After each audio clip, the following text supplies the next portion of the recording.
Question number 33। देखिए question number 33 बहुत ही super और खतरनाक क्वेश्चन आपके सामने। ए की आय बी की आय से 30% कम है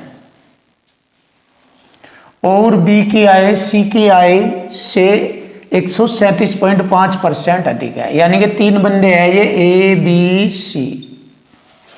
अब देखो यहां पर ये लिखा है बी की आय सी की आय से 137.5% अधिक है, यानी बी की आय सी से इतने अधिक है। तो 137.5% होता है 19/8, यानी कि बी की आय 19 है और सी की है 8। अगर हम इसको हल करें, परसेंट अधिक को हल करें तो 19/8 आता है। कैसे आता है ये भी मैं आपको दिखाता हूं कैसे आता है, देख लीजिए। वैसे मैं लिख देता हूं 19 और 8। कैसे आता है ये देखिए। परसेंट अधिक है 100 में जोड़कर लिखेंगे।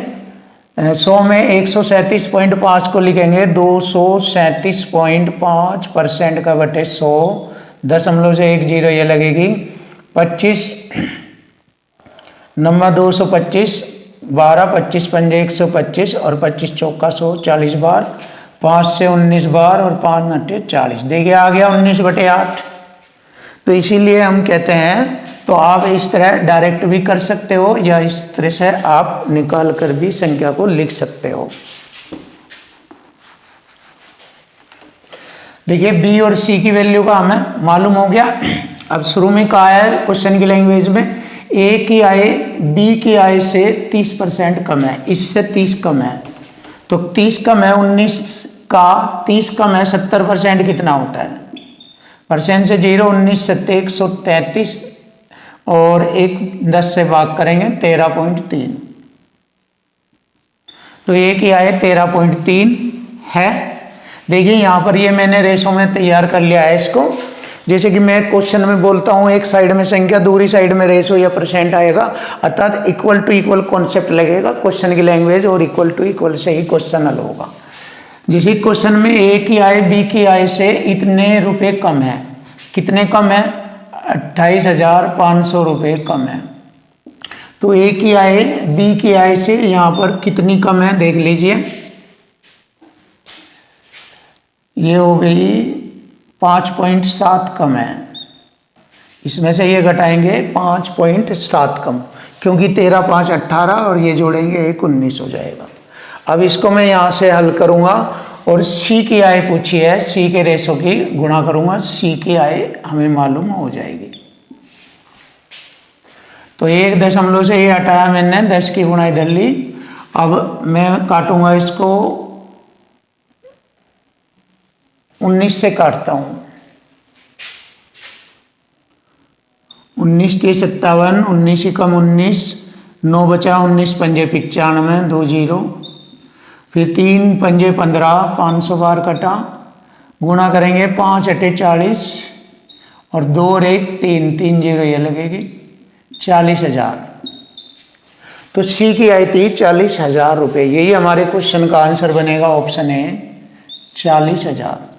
तो देखिए फ्रेंड, आपको हर क्वेश्चन, देखिए एसएससी सीजीएल के ये इंपॉर्टेंट क्वेश्चन है और आपके सामने केवल एक ही मेथड से सभी क्वेश्चनों को कराया जा रहा है। और परसेंटेज के पूरे चैप्टर को मैं जो 460 क्वेश्चन है उन सभी को क्वेश्चन की लैंग्वेज और इक्वल टू इक्वल कॉन्सेप्ट से ही कराऊंगा। इसके अलावा अलग से कोई पॉइंट नहीं बताऊंगा, क्योंकि ऐसा करने से आपके लिए मैथ आसान हो जाएगा। जब एक ही मेथड से सारे क्वेश्चन हल हो रहे हैं तो सभी क्वेश्चनों को हल करने के लिए आपके लिए भी आसान होगा। तो देखिए नेक्स्ट क्वेश्चन देखते हैं, क्वेश्चन की लैंग्वेज पढ़ेंगे और उसी से ही क्वेश्चन हल हो जाएगा। चमनलाल, अरशद और जगजीत, ये 3 बंदे हैं, एक चुनाव लड़ते हैं। मतदान के सभी वोट वैध थे। अरशद को कुल वोटों का 35% वोट मिला। देखो अरशद को 35% वोट मिला। चमनलाल को लिख लीजिए, चमनलाल, इसको अरशद लिख लीजिए, कोई दिक्कत नहीं है। अरशद को 35% वोट मिले। चमनलाल को प्रत्येक 35 वोट में से 14 वोट मिलते हैं। जब इसको परसेंट में मिले तो इसको भी परसेंट में बना लेंगे। देखो 35 में से प्रत्येक 35 में से 14 वोट कितना बैठता है, 7 दूनी 14, 7 पंजे 35, 2/5 होता है 40%, 20 पंजे 100, 20 दूनी 40, यानी कि चमन को 40% वोट मिला है। देखिए चमन को 40% वोट मिला है। और जगजीत को कितना वोट मिलेगा, जगजीत दोनों को मिल गया 40 और 35, 75, तो 25% जगजीत को वोट मिला, क्योंकि टोटल 100% होता है। देखिए क्वेश्चन को इजी बना लिया क्वेश्चन की लैंग्वेज से। अब इसमें कौन जीत रहा है, इसमें चमन लाल जीत रहा है, क्योंकि इसको सबसे ज्यादा अंक मिल रहे हैं, ठीक है। और सबसे कम वोट किसको मिले हैं, जगजीत को, ये हार रहा है, ये भी हार रहा है, बट ये तीसरे नंबर पे है। तो अब हम आगे बढ़ते हैं। विजेता को सबसे पाने वाले, सबसे अधिक पाने वाले व्यक्ति की तुलना में 4950 वोट अधिक मिले, यानी कि विजेता को सबसे, यहां पर मिस प्रिंट है, देख लेते हैं क्वेश्चन में क्या फॉल्ट है। विजेता को सबसे कम वोट, सबसे कम वोट, विजेता को सबसे कम वोट, सबसे कम वोट पाने वाले व्यक्ति की तुलना में 4950 वोट अधिक मिलते हैं। देखिए इक्वल टू इक्वल 4950 वोट अधिक मिलते हैं सबसे कम पाने वाले की तुलना में। सबसे कम इसको मिल रहे हैं, इसकी तुलना में इसको 4950 वोट अधिक मिल रहे हैं। तो यहाँ पर देख लेते हैं 25 से ये 40 कितना परसेंट अधिक है, 15% अधिक है। तो अधिक से अधिक काट देंगे तो कुल वोटों की संख्या हमें मालूम हो जाएगी।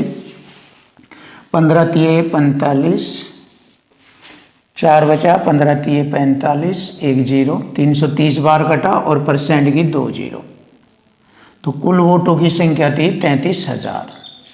ऑप्शन डी हमारे क्वेश्चन का आंसर है, 33,000 कुल वोटों की संख्या थी। क्वेश्चन नंबर 35, किसी संख्या में पहले 15% की वृद्धि होती है। देखिए बहुत ही अच्छा क्वेश्चन, बहुत ही सुपर। फिर 15% की कमी होती है, तो परिणामी 782 होगा। तो देखिए हर क्वेश्चन की लैंग्वेज और equal to equal question point से हो रहा है। तो देखिए क्वेश्चन की लैंग्वेज में किसी संख्या में पहले 15% की वृद्धि होती है, तो इसको लिखेंगे 115 % का बटे 100। फिर 15% की कमी होती है, 100 में से कम करके लिखेंगे 85% बटे 100। और इस प्रकार परिणाम 782 प्राप्त होता है, 782। देखिए एक साइड में परसेंट, दूसरी साइड में संख्या और इक्वल टू इक्वल कॉन्सेप्ट तैयार। यदि उसी संख्या में, अब जैसे ही हम इससे इसको काटेंगे संख्या प्राप्त होगी इधर, तो उसी संख्या में क्या कहा है कि उसी संख्या में पहले 25% की कमी, जब 25% की कमी है तो इसका मतलब 75% रह जाएगी, और 75% को हम ऐसे लिखेंगे। फिर 25% की वृद्धि 100 में जोड़कर लिखेंगे 125 बटे 100, और फिर से 20% की कमी, तो कमी के लिए 80% लिखेंगे, हो जाती है। तो परिणामी संख्या ज्ञात करें। तो देखिए यहाँ पर इक्वल टू इक्वल कॉन्सेप्ट तैयार। तो यहाँ से हम क्वेश्चन को हल करेंगे। 100 2 बार है, 100 से 100 कट गया, 20 चौक 80, 20 पंजे 100। अब इसको और कटिंग करते हैं, 5 से काटते हैं, 5 से इसको काट लो, 5 दूनी 10, 5 पंजे 25, और 5 से 17 बार कटा और 5 पंजे 25। फिर हम 5 से काटते हैं, 5 दूनी 10, 5 तिये 15, 17 से काटते हैं, 17 चौका 68, 10 हो गए 102, 17 छिक्के 102, और 23 दूनी 46। देखिए इधर से समाप्त। अब इधर देखते हैं कितना रह गया, और वही हमारी परिणामी संख्या प्राप्त होगी। 75, 2 और देखो 75 चौका 300 और दूनी 600। 75 चौका 300 दूनी 600, तो वह परिणामी संख्या 600 प्राप्त होगी। तो ऑप्शन डी हमारे क्वेश्चन का आंसर है। तो ऑप्शन डी हमारे क्वेश्चन का आंसर है। देखिए बहुत ही आसान, कैलकुलेशन को इक्वल टू इक्वल करके काट दिया गया है, तो क्वेश्चन का आंसर आ गया 600। अब हम नेक्स्ट क्वेश्चन देखते हैं। ये भी क्वेश्चन बहुत ही अच्छा और स्टैंडर्ड है। ये एसएससी सीजीएल के स्टार्ट हो गया यहाँ से टीयर फर्स्ट 2020 में, और 17/8/2021 ऑल शिफ्ट में ये क्वेश्चन पूछा गया था। तो देखिए फ्रेंड, इस क्वेश्चन को भी हल करते हैं। किसी परीक्षा में विद्यालय से निश्चित संख्या में छात्र उपस्थित हुए। अब जब विद्यालय में छात्रों की संख्या का मालूम नहीं होता तो 100% होता है छात्रों की संख्या, और 20% छात्र फेल हो गए। तो देखिए विद्यालय एक्स में 100 छात्र थे, इसमें से 20% फेल हो गए, यानी कि 20 फेल हो गए, तो 80 पास हो गए। ये हुआ विद्यालय एक्स की कंडीशन। अब आगे बढ़ते हैं। और विद्यालय एक्स की तुलना में विद्यालय वाई से 130% अधिक छात्र उपस्थित हुए। तो विद्यालय वाई में 130% अधिक छात्र है, एक्स है। तो विद्यालय वाई में एक्स से 130 100 में 130 जोड़ेंगे, यानी कि 230 छात्र उपस्थित है विद्यालय वाई में। यदि दोनों विद्यालयों से उपस्थित हुए कुल छात्रों में से 90% छात्र पास हो गए, तो दोनों विद्यालयों में कुल कितने छात्र हो गए? 330। 230 में 100 जोड़ेंगे 330, और 330 का 90% छात्र पास हो गए। तो पास छात्र देखते हैं कितने हैं। परसेंट से 2 जीरो कटी, 9 3 27, 2 9 3 27, 2 29। तो दोनों में पास छात्र है 297, जिनमें से 80 छात्र पास है एक्स में। तो 80 घटा देंगे यहाँ से, 80 7 9 में से 8 गया 1, 217 पास हो गए वाई में, 217 पास है वाई में। तो फेल कितने हैं वाई में? फेल निकालेंगे, 230 में से 217 घटाएंगे 13 फेल है वाई में। तो वाई में फेल छात्रों का जो संख्या है वो 13 है। तो विद्यालय वाई में फेल छात्रों का परसेंट पूछा है, तो यहीं से क्वेश्चन हल हो जाएगा। देखिए 13 फेल है 230 में से, 100 से गुणा परसेंट का चिन्ह, 0 से 0, 130 को भाग करेंगे 23 से, तो यह आएगा 20 पंजे 100, 3 पंजे 15, यानी कि 5.7। क्योंकि 5 बार मारनी चली है, ऑप्शन डी में 5.7, 5 से स्टार्ट हो रहा है आंसर। तो हमारे क्वेश्चन का आंसर बनता है ऑप्शन डी 5.7%। तो विद्यालय वाई में फेल छात्रों का परसेंट था 5.7। यही हमारे क्वेश्चन का आंसर है। तो फ्रेंड्स, सर क्वेश्चन बहुत इजी तरीके से क्वेश्चन की लैंग्वेज से हो। क्वेश्चन नंबर 37, देखिए क्वेश्चन नंबर 37 बहुत ही अच्छा क्वेश्चन आपके सामने। राजन ने अपने वेतन का 10% किराए पर खर्च किया। देखिए उसका वेतन जो भी था, उस वेतन में से उसने 10% किराए पर खर्च किया, तो 90% रह गया, यानी कि 9/10, शेष 90% रह गया। और वेतन के शेष भाग का, यानी कि इस शेष भाग का 20% परिवहन पर खर्च कर दिया। 20% खर्च कर दिया तो 80% रह गया। अब 80% को हम 4/5 लिखते हैं, ये शेष। फिर इस शेष का 40% भोजन पर खर्च किया। जब 40% भोजन पर खर्च किया तो 60% रह गया, और 60% को हम लिख देते हैं 3/5। 20 पंजे 100, 20 3 60 हो गया यहाँ तक। फिर इस शेष का 80% विभिन्न बिलों पर खर्च कर दिया। जब 80% खर्च कर दिया तो 20% रह गया, और 20% को हम लिखते हैं 1/5। देखिए सिंपल फॉर्मेट में लिख रहा हूं मैं। तो ये हमारा खर्च हो गया। तो ये जो बच रहा है हमारा खर्च होने के बाद शेष है, तो मैं यहाँ पर एक कॉन्सेप्ट यूज करूंगा, एक साइड में परसेंट या रेशो, दूसरी साइड में संख्या, शेष बराबर शेष। तो ये जो मैं बचाता जा रहा हूं ये शेष शेष शेष शेष पर शेष बचता जा रहा है। तो 80% विभिन्न बिलों पर खर्च किया, यानी कि 20% शेष रहेगा। 20% को हम 1/5 लिखते हैं। तो अब शेष इतना रह गया हमारा। उसके बाद वह जो भी उसके पास, देखो ये परसेंट में था, अब जो भी उसके पास धन रुपये में है शेष, उस शेष में से वह 5,000 रुपये बैंक में जमा करता है और शेष 1480 रुपये छोटे मोटे खर्च के लिए रख लेता है। तो यदि हम 5,000 बैंक में जमा ना करें तो यो धन और यो धन टोटल उसके पास शेष रह जाएगा।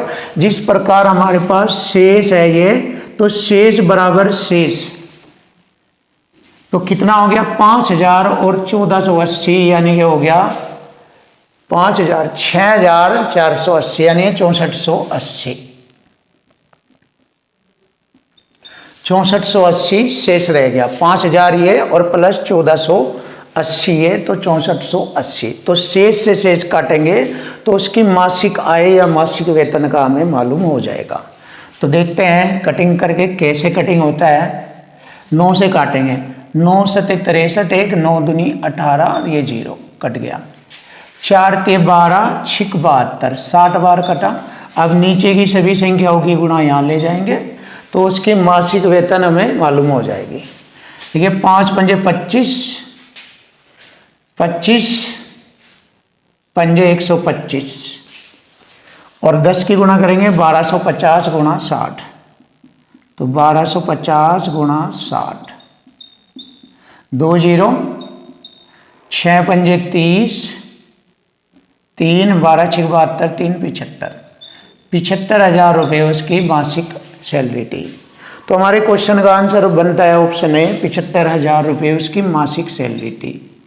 ऑप्शन ए हमारे क्वेश्चन का आंसर। तो देखिए क्वेश्चन की लैंग्वेज से ही क्वेश्चन हल होता है। और इक्वल टू इक्वल, देखिए इक्वल टू इक्वल मतलब सभी क्वेश्चन पूरे चैप्टर आपको इसी एक ही फॉर्मेट से कराए जाएंगे। ये आपके लिए बहुत ही बड़ी बात है, बहुत ही बड़ा कॉन्सेप्ट है और बहुत ही इंपॉर्टेंट पॉइंट है ये। तो आपको इस पॉइंट को मजबूत करना और फिर आप हर क्वेश्चन, चाहे आपका लाभानी हो, चाहे आपका डिस्काउंट हो, रेलगाड़ी हो, समय दूरी चाल हो, या आपका चक्रवृद्धि ब्याज, साधारण ब्याज हो, या कोई भी चैप्टर हो आपका, तो हर चैप्टर आपका क्वेश्चन की लैंग्वेज और इक्वल टू इक्वल से ही होगा और हर क्वेश्चन भी इसी से ही होगा। तो फ्रेंड्स आप अपने आप को स्ट्रॉन्ग बनाए क्वेश्चन की लैंग्वेज और इक्वल टू इक्वल कॉन्सेप्ट सीखकर, और हमारे चैनल को शेयर करें, हमारे चैनल को सब्सक्राइब करें, जिससे कि हम आपके सामने और अच्छे अच्छे क्वेश्चन और नई नई किताबों का सॉल्यूशन देते रहें। जैसे कि हमने ये बुक आपके सामने स्टार्ट की है, तो ये बहुत ही लेटेस्ट बुक है, गगन प्रताप सर की बुक। तो इसके सभी चैप्टर वाइज क्वेश्चन आपको कराए जाएंगे। तो नेक्स्ट क्वेश्चन देखते हैं। किसी परीक्षा में उपस्थित होने वाले सभी छात्रों में से 45% छात्र लड़के हैं। देखिए अगर वहाँ पर छात्र है 100%, तो 100 में से 45% छात्र लड़के हैं, यानी कि बॉय हो गए 45, शेष गर्ल हो गई, रह गए 55, टोटल हो गए 100, और शेष लड़कियां हैं। यदि 60% लड़के और 70% लड़कियां पास हैं तो फेल छात्रों का प्रतिशत बताओ। देखिए फेल का पूछा है, उसी के अकॉर्डिंग चलना है। 60% लड़के पास है तो 40% फेल है, तो इसका 40% फेल निकालेंगे। और यहाँ पर 70% लड़कियाँ पास है तो 30% फेल निकाल लेंगे और इन सभी को जोड़ लेंगे, क्योंकि कुल छात्रों का फेल परसेंट पूछा है। तो यहाँ से हमें क्वेश्चन का पता लग जाएगा। 0 से 0 और 4 पंजे 20, 4 चौक 16, 2 18 और 10 से भाग करेंगे प्लस 0 से 0, 3 पंजे 15 और 3 पंजे 15 और 1 16, 10 से भाग ये 0 से 0, तो हो गया 18 प्लस 16.5, तो जोड़ लेते हैं 0.5, 8 6 14 और 2 और 1 3, तो 34.5%। 34.5% हमारे क्वेश्चन का आंसर बनता है ऑप्शन डी, 34.5%। छात्र जो है फेल हो गए थे, तो यही हमारे क्वेश्चन का आंसर है। क्वेश्चन नंबर 39, ए की आय बी की आय से 20% कम है। देखिए ए की आय बी की आय से 20% कम है, यानी कि 4 और 5 के रेशो में, 20 पंजे 100, 20 चौक 80, ये 20% कम है। तो 4 5 के रेशो में लिख सकते हैं हम इस बात को। और सी की आय ए व बी के योग का, सी की आय ए व बी के योग का, यानी कि 9 हो जाएगा, ए व बी का योग 9 हो जाएगा। इस योग का 70% है, 70%, 0 से 0, 9 से 63, 10 से भाग, तो सी की आय ये है। अब डी की आय पूछी है उसने, तो डी की आय सी की आय से 25% अधिक है। देखिए सी की आय से 25% अधिक है, कैसे निकालेंगे इस बात को?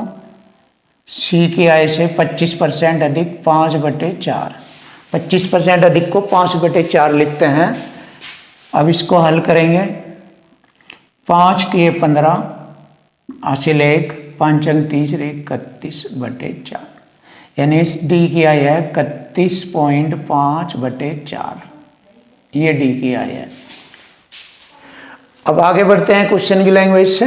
यदि बी और डी की आय के बीच का अंतर, बी और डी की आय के बीच का अंतर, इसका अंतर कैसे करेंगे? इसमें से ये घटा देंगे, 4 पंजे 20 घटा देंगे 31.5 में से, ऐसे 31.5/4 में से ये घटाएंगे 4 पंजे 20, तो 20 घटाएंगे 11.5/4 बचता है। देखिए दोनों का अंतर ये हो गया 11.5/4, और यहाँ पे दोनों का अंतर है 23,000 रुपये। अब हमसे पूछा है ए की आय ज्ञात करो, तो ए की आय का रेशो है 4, तो यहाँ से हमें ए की आय मालूम हो जाएगी। देखिए एक अंक छोड़कर दशमलव से मैंने एक 0 इधर लगा दी, यानी कि 10। 115 दूनी होता है 230, यानी कि 212 कट गया ये।